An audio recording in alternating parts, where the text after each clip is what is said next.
Hello students, welcome to our SPSPM's YouTube channel. Myself Srimati Pawar MY, Assistant Teacher from Shravanlal Modi Vidyalaya. Today we are going to study Standard 9th, Subject English, Topic Name 1.5, The Necklace Part 2nd. So let's start the 1.5, The Necklace Part 2nd.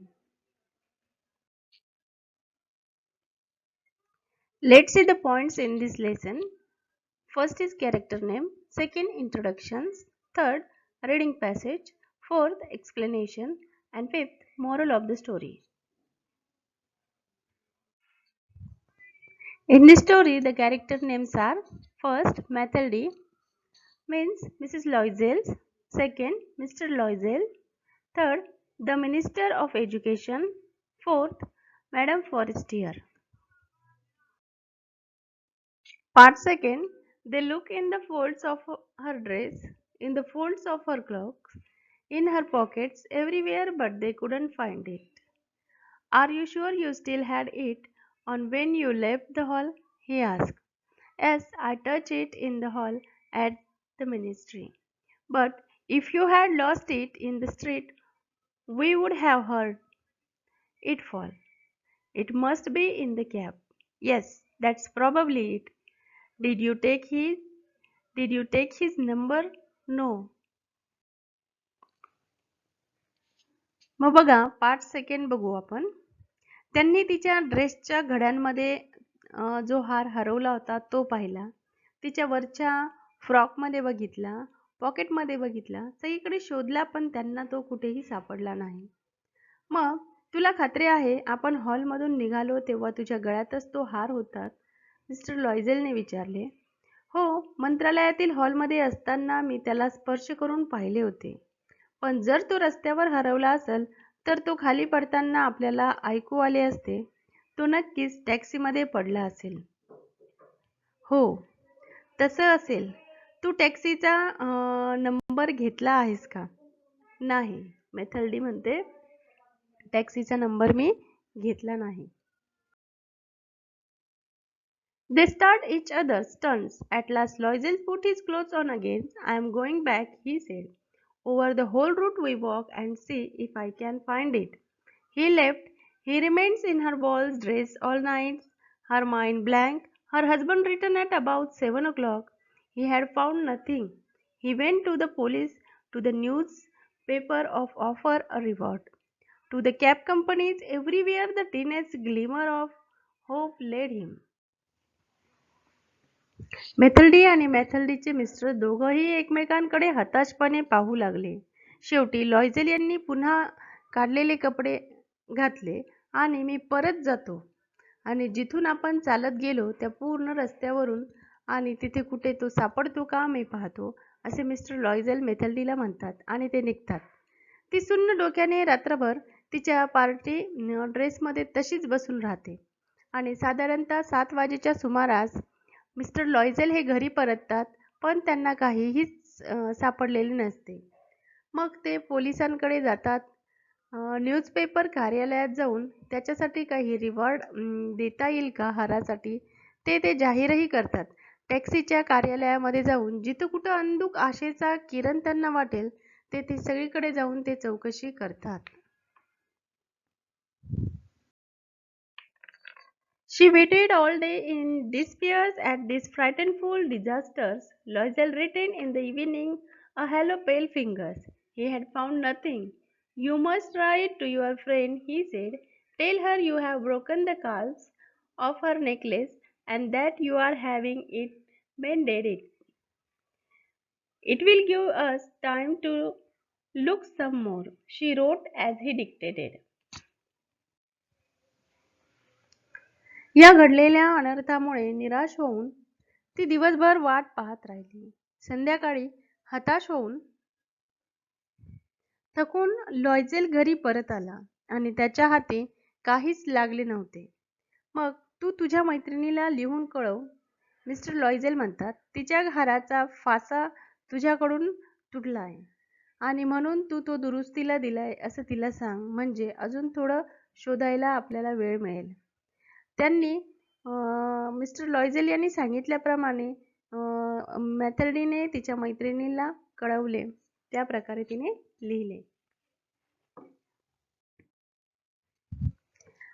At the end of 1 week, they had lost all hopes. And Loisel, who suddenly looked at declares, "We must consider how to replace the jewels." And so they went from jewelers to jewelers, looking for a necklace like the other one, consulting their memories, both sick with grief and anguish. In shops at the Palais Royals, they found a strings of diamond which seems to be exactly what they were looking for. It was worth 40,000 francs. They could have it for 36,000. आठवडा संपला तशी त्यांची उरली सुरली आशा जी होती ती देखील मावळली. आणि मग एकाएकी मिस्टर लॉयझेल म्हटले की तो दागिना कसा भरून देता येईल याचा आपण विचार केला पाहिजे. आणि मग ते दोघं त्यांच्या स्मरणशक्तीला ताण देत हुबेहूब त्या हारासारखा दिसणाऱ्या हाराच्या शोधार्थ एका सराफ्याकडून दुसऱ्या सराफ्याकडे फिरत राहिले. दोघेही दुःखाने आणि व्यथेने व्याकुळ झालेले होते, त्रस्त झालेले होते. शेवटी पॅले रॉयल इथल्या एका दुकानात ते शोधत असलेला हुबेहूब तसाच एक हिऱ्याचा हार त्यांना दिसला. त्याची किंमत होती 40,000 फ्रँक. पण त्यांना ती 36,000 मिळू शकणार होता. So they begged the jeweler not to sell it for 3 days, and they made an arrangement that he would take it back for 34,000 francs if the other necklace was found before the end of February. Loisel had 18,000 francs which his father had left him. He would borrow the rest, and he did borrow. He gave notes, made the renew agreements, dealt with every types of money lenders. Then he went to get the new necklace and laid down on the jeweler's counter 36,000 francs. मग बघा त्या हाराची किंमत 36,000 तो मिळू शकणार होता मॅथर्डीला आणि तिच्या मिस्टरांना. मग त्यांनी त्या सराफ्याला 3 दिवस तो हार कुणालाही विकू नकोस अशी एक कळकळीची विनंती पण केली. आणि फेब्रुवारी महिन्याच्या अखेरपर्यंत जर मूळचा हार सापडला नाही तर हा हार 34,000 फ्रँक मध्ये तो परत घेता येईल असा त्यांनी करारही केला. लॉयझेलकडे त्याच्या वडिलांनी त्याच्यासाठी ठेवलेले 18,000 फ्रँक्स होते. बाकीचे तो उसने घेऊ शकला असता आणि त्याने खरोखर उसने घेतले. त्याने लिखित काही पावत्या केल्या, तोट्याचे करार केले, सर्व प्रकारच्या सावकारांशी सौदे केले. अखेरीस तो नवीन हार विकत घेण्यासाठी तो गेला आणि त्याने सराफ्याच्या काउंटरवर 36,000 फ्रँक्स ठेवले. When Madame Loisel took the necklace back, Madame Forestier said coldly, "You should have written it sooner. I might have needed it." From thence on, Madame Loisel knew the horrible life of the very poor, but she played her part heroically. The dreadful debt must be paid. She would pay it. They dismissed their maid. They changed their lodgings. They rented a garret under the roof. Madame Loisel जेव्हा हार परत करण्यासाठी madam फॉरेस्टियरकडे गेली तेव्हा ती म्हणाली की तू हा लवकर परत केला असतास तर बरे झाले असते. मला याची कदाचित गरज पडली असती.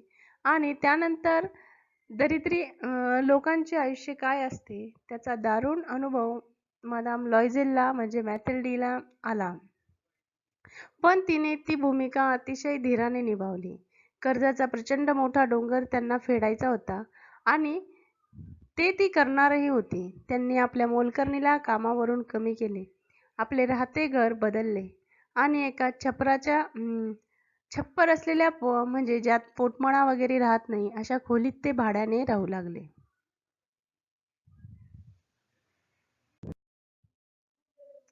She came to know the drudgery of houseworks, the odious labors of kitchens.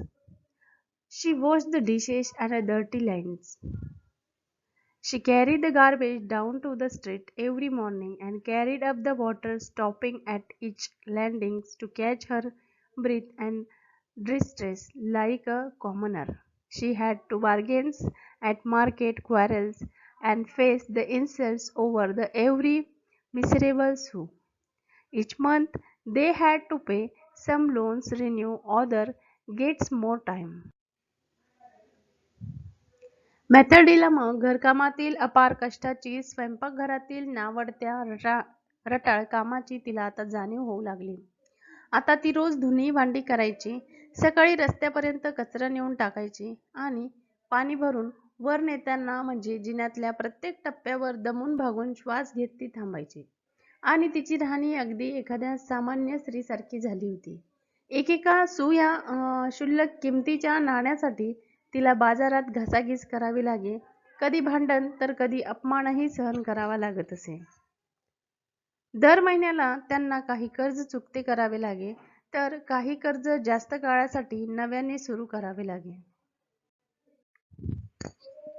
Her husband worked extra every evening doing account for a months, and often late into the night she sat copying a manuscripts at 5 sous a page.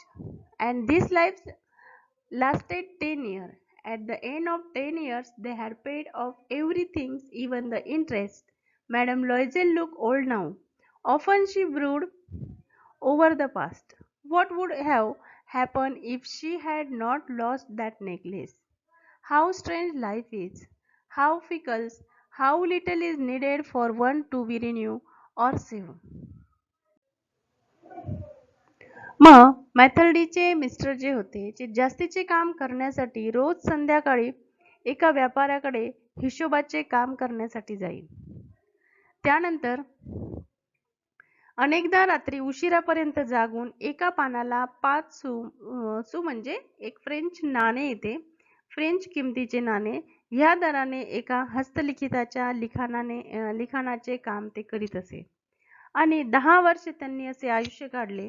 10 वर्षात त्यांनी व्याजासकट सर्व कर्ज फेडून टाकले. Madame Loisel आता वयस्कर दिसू लागली होती. ती अनेकदा भूतकाळ आठवून कुढत बसायची. हार जर आपल्या हातून हरवलाच नसता तर काय झाले असते. आयुष्य किती विचित्र आहे, क्षणभंगूर आहे.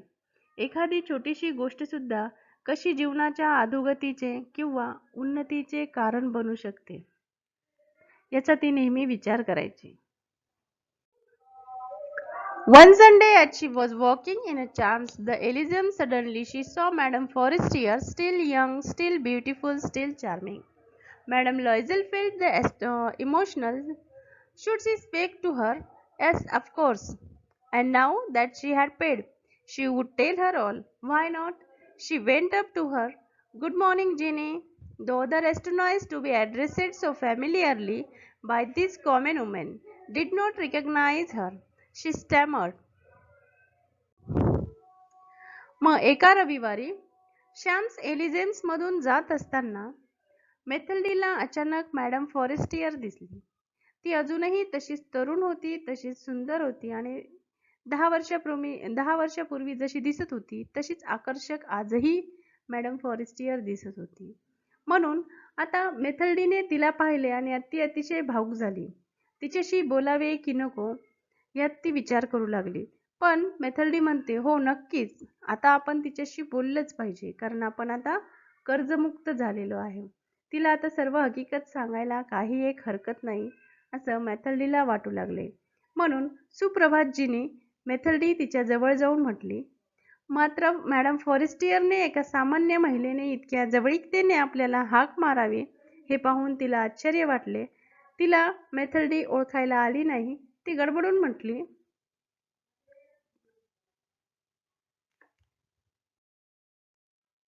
But madam, I don't know. You must have made a mistake. No, I am Mathilde Loisels. Her friend uttered a cry. Oh, my poor Mathilde, how you have changed. Yes, I have had some hard times since I last saw you. As many miseries. and all because of you. Me? How can that be? You remember that diamond necklace that you lent me to wear to the ministry party?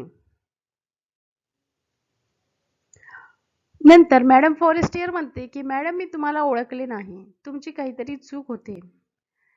मॅथल्डी म्हणते, नाही मी मॅथल्डी लॉयझेल्स. अगं मॅथल्डी, तुझी काय अवस्था झालीये? तिची मैत्रीण ओरडली. होय, तुला शेवटची भेटले होते त्यानंतर माझा हा खडतर कार चालू झाला आणि प्रचंड हालही, आणि ते सर्व काही तुझ्यामुळेच झाले. मॅथल्डी मॅडम फॉरेस्टियरला सांगते. मॅडम फॉरेस्टियर म्हणते, मग माझ्यामुळे हे कसं शक्य आहे? यावर मॅथल्डी सांगते, तुला आठवतंय का मंत्रालयातील पार्टीसाठी जो हिऱ्याचा हार तू मला घालायला दिला होतास?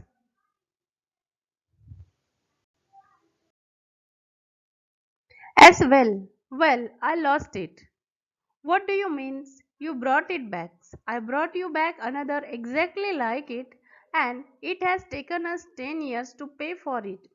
It wasn't easy for us. We had very little. But at last it is over, and I am very glad. Madam Forestier was stunned. Madam Forestier म्हणते, हो मग मग तो माझ्याकडून हरवला. म्हणजे काय? तू तर तो परत केलास. मॅडम फॉरेस्टियर मेथल्डीला म्हणते. यावर मेथल्डी म्हणते की हुबेहूब तसाच दुसरा मी तुला परत केला, मात्र त्याची किंमत चुकवायला आम्हाला 10 वर्षे लागली. आमच्याकडे फारसं काही नव्हतं, त्यामुळे आम्हाला ते खूप कठीण गेलं. पण आता ते सगळं संपलं आहे आणि त्यामुळे मी आता खूप समाधानी आहे. मॅडम फॉरेस्टियर हे सगळं मॅथल्डीचं बोलणं ऐकते. त्यानंतर ती अचंबित अचंबित होते. You say that you brought a diamond necklace to replace mine? Madam Forestier मॅथल्डीला म्हणते की म्हणजे माझा हार परत करण्यासाठी तू हिऱ्याचा हार विकत घेतलास असं तुझं म्हणणं आहे का? Yes, you didn't notice them. They were very similar. यावर मेथल्डी सांगते की हो, तुझ्या ते लक्षात आलं नाही. ते दोन्हीही अगदी एकसारखेच हार होते. And she smiles with proud and innocent pleasures. Madam Forestier deeply moved took both her hands. असं म्हणून मग मॅडम फॉरेस्टियर अभिमानाने आणि निरागसपणे हसली. मॅडम फॉरेस्टियरने अतिशय सद्गतीत होऊन तिचे दोन्ही हात आपल्या हातात घेतले. Oh my poor Mathilde, mine was a invitations. It was the worth 500 francs at most.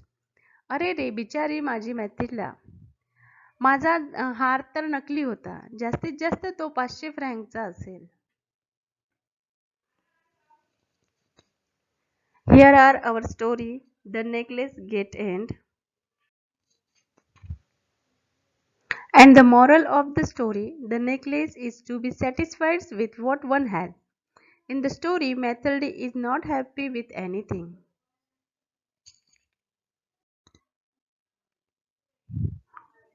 Thank you students. We will meet soon in our next lecture. Our next lecture topic is 2.1 comparison.